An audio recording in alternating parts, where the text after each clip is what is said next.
دوستو ایک سوال جو اکثر ہمارے ذہنوں میں آتا ہے، شاید آپ سے بھی یہ سوال ضرور پوچھا ہوگا کہ اس دنیا میں پہلے مرغی آئی تھی یا انڈا؟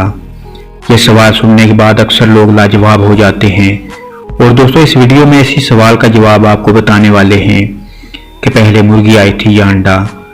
آپ کو بتائیں گے کہ سائنس اس حوالے سے کیا کہتی ہے اور قرآن پاک اس سلسلے میں کیا رہنمائی کرتا ہے۔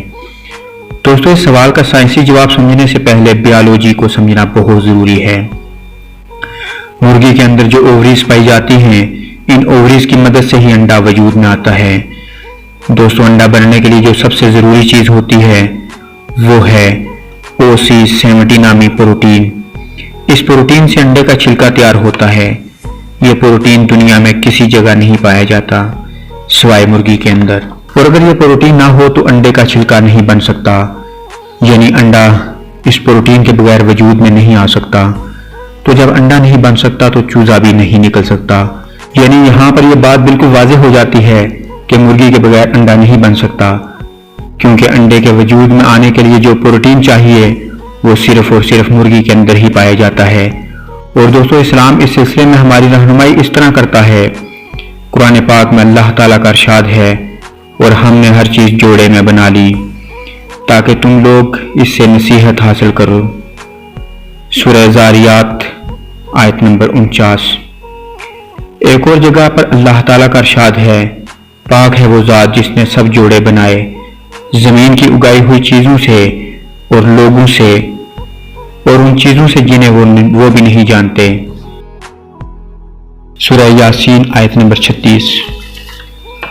یعنی اللہ تعالیٰ نے جتنی بھی مخلوقات پیدا فرمائی ہیں، چرند پرند جنات انسان، ان سب کے جوڑے پیدا فرمائے ہیں جن سے ان کی نسلیں آگے بڑھی ہیں۔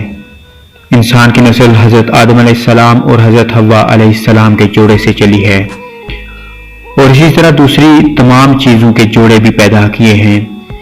دوستو اگر ہم یہی خیال کرنے لگ جائیں کہ پہلے مرغی آئی یا انڈا، تو پھر مرغا کہاں سے آیا؟ کیونکہ یہ سوال ہر جاندار چیز کے بارے میں پیدا ہوگا کہ شیر ہے تو پہلا شیر کہاں سے آیا؟ اگر اونٹ ہے تو پہلا اونٹ کہاں سے آیا؟ اسی طرح ہر جاندار اس سوال کے دائرے میں آئے گا۔ قرآن پاک اس چیز کو بالکل واضح کر رہا ہے کہ ہم نے ہر چیز جوڑے میں پیدا کی ہے، اور ان جوڑوں سے ان کی نسلیں آگے بڑھی ہیں۔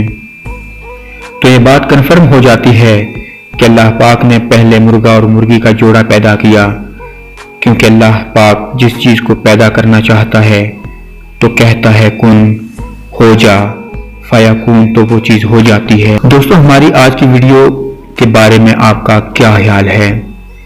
کمنٹ سیکشن میں ضرور بتائیے گا۔ ویڈیو کو لائک اور شیئر بھی کیجیے گا، اور اس طرح کی اور انٹرسٹنگ، انفارمیٹیو اور اسلامی ویڈیوز کے لیے ہمارا چینل سبسکرائب ضرور کر لیجیے گا۔